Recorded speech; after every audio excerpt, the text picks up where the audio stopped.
Just very quickly, before I get to my reactions, I feel the need to provide my nerd credentials to those who have never been to my channel. You know, the people that'll be like, are you really a lifelong fan? And that crap. I've been playing Silent Hill since I was 6 years old, which really explains why I'm so messed up right now. Yeah, played Silent Hill 1 on the PlayStation 1, all the other ones too. I love the Silent Hill universe. The mythology fascinates me to no end. I love it so much that I've done a ton of videos on my channel, and they seem to be what most people know me for. Unfortunately, I was only able to talk about the game so much because, well, we haven't had any games for the last 8 years, and I can only talk so much about the symbolism of Pyramid Head before my fans start to go full in water ending on me, if you catch my drift. But last Sunday, Konami announced via their social media that they were talking about the future of the Silent Hill franchise on Wednesday, October 19th. Finally, we could stop chasing hundreds of rumors every week and get some concrete details. Now, we had a lot of reason to be pessimistic. I mean, it's Konami. Plus, a lot of people heard that Western developers were going to be working on the new games, and a lot of people don't like the idea of Western developers working on Silent Hill. I, however, maintained cautious optimism for one sole reason. The main rumor we have all been hearing is that not one, but multiple games were going to be in development for the franchise. That simply meant that there was a greater chance that at least one of them had to be good, right?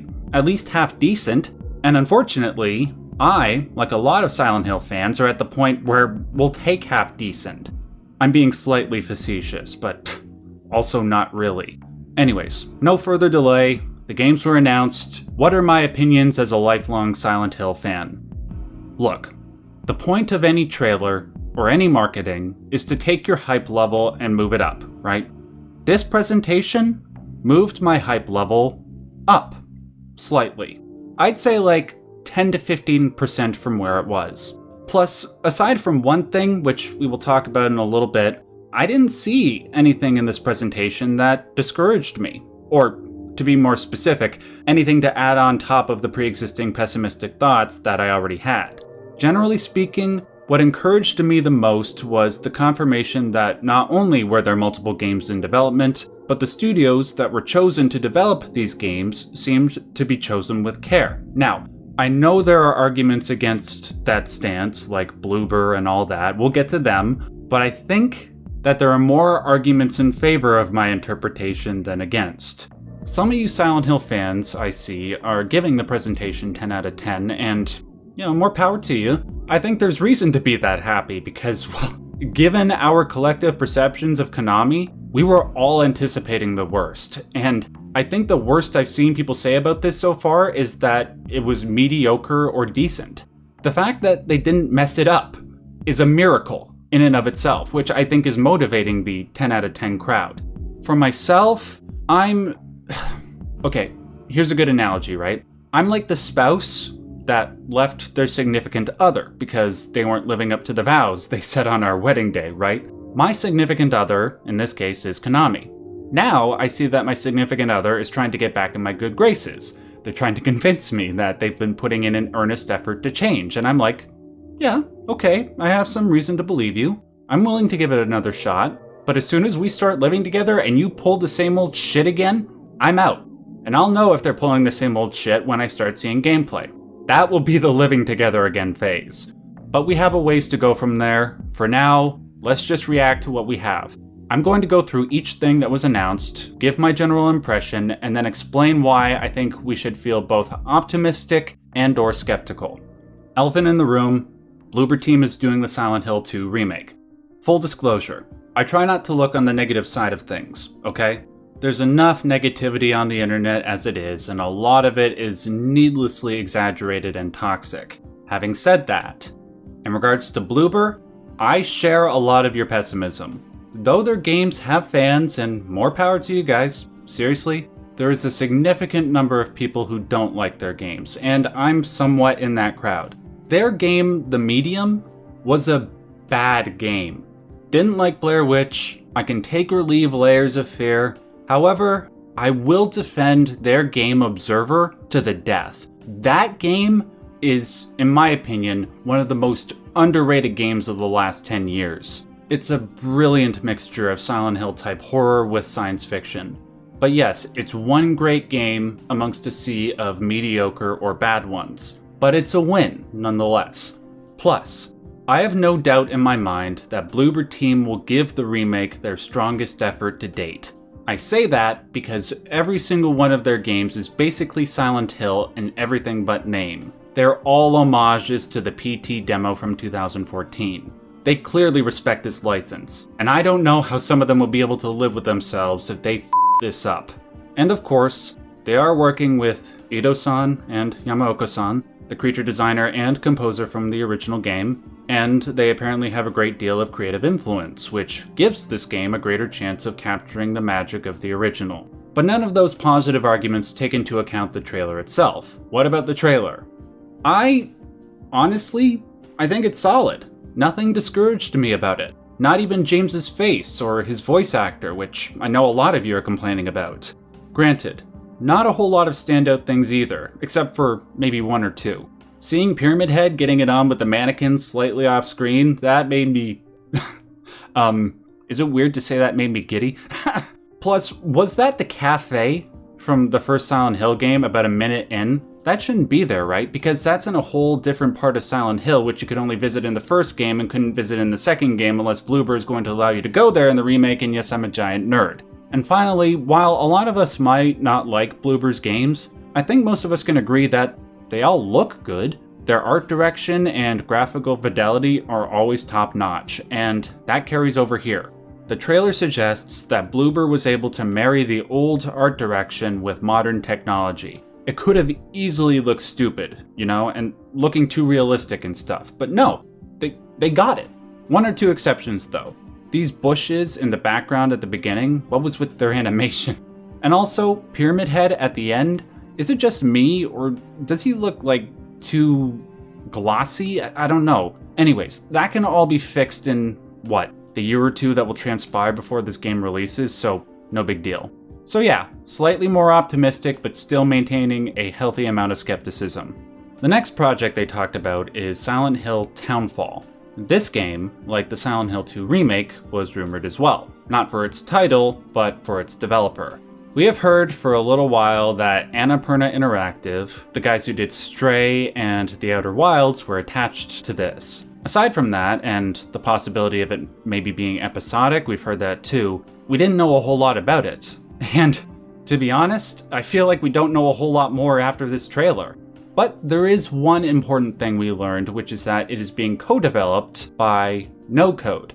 And they made a couple of games called Stories Untold and Observation, I think it's called.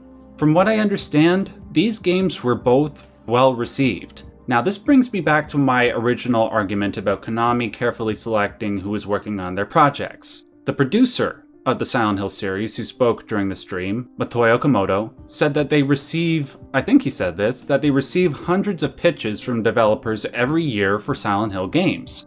Why did they choose No Code? Why did they choose the developer for Silent Hill F, which we'll talk about in a moment? It seems to me that they went with them because they had the most unique, interesting takes on a Silent Hill story. And at the end of the day, we want a team that can tell a Silent Hill story that is familiar, but advances the formula forward. Choosing No Code, instead of a developer with a higher pedigree, suggests to me that this is Konami's strategy, and I'm all about it. Still gotta see gameplay though. Next, the sequel to the Silent Hill movie. Look, it's no secret. I didn't like the Silent Hill movie from 2006. If you did, great. I celebrate that, I really, really do. For me, while the movie undeniably nailed the aesthetic of Silent Hill, it didn't have the soul. The root of Silent Hill is psychological horror, not body horror, and that's what the first movie did. I've always said, since that first movie came out, that Christoph Gans, the director, should have adapted Silent Hill 2, because that game's story is much more suited for a movie narrative. It's not to say that Silent Hill 1's story wasn't, but all the stuff with the cult and Cheryl is so difficult to make not cheesy on the screen, and I thought it was cheesy. So, you can imagine how happy I was to hear that Gans, for his follow-up, is going to be adapting Silent Hill 2. We'll see. He's clearly a fan, which is good, but he was a fan when he made the first movie. Let's see if he learned anything in the past 17 years. One thing though, I think they said in the stream that they're still in the process of casting the movie. Monsieur Gons, just come here. Please, I am perfect for the role of James. Everybody says I look like him in real life. I have years of acting training. That's not a joke. Please let me audition. Next, Silent Hill Ascension. Yeah. You know how I said I was discouraged by one thing earlier on in the video? This is what I was referring to. Isn't this game basically Twitch plays Pokemon? Like, people send messages through their phone or through their PC and it influences the game? Like, is that it? I mean, okay. It's a bold move, Cotton. I'll give it this though. It is innovative. It could work, but it could also really suck. I don't know. This just isn't what I think of when I imagine a new Silent Hill game. One thing I will weirdly say in its defense is that people are complaining about J.J. Abrams' attachment to this game. I don't think he's as involved as people are making him out to be. I'd be willing to bet dollars to donuts that he is as involved in this project as Steven Spielberg was with the quality of the Transformers movies. Hell, J.J. Abrams didn't even record a video message for this stream. The stream tacked on a lazy one-sentence statement or something from him in the Silent Hell of Cheryl font. For that reason, I don't think we should panic right away, okay? Still, I don't see a whole lot of reason to be pumped for this game. But one thing that almost every person seems to be pumped for is that last announcement. Silent Hill F. Okay, first of all, let's just get this one small thing out of the way. It's a stupid title. Why? Because Konami is literally feeding the trolls with it.